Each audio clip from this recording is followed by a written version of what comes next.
So now we're back at a point where, well, what do?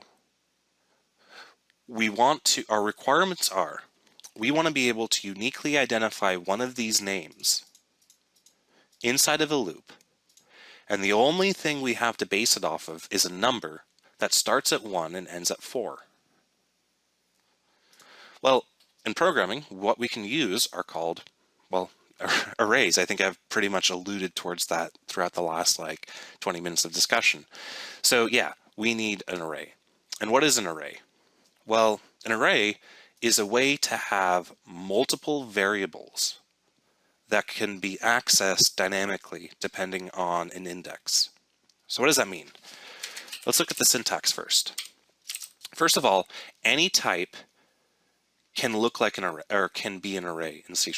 Any type. In fact, arrays can be arrays if you wanted to go crazy, but we're not talking about that. The way to make an array is we have 2 steps. The first step is we have to declare it. And the second step is we have to instantiate it.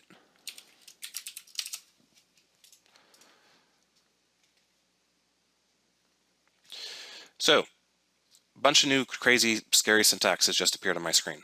For the sake of clarity, I'm going to combine these 2 statements.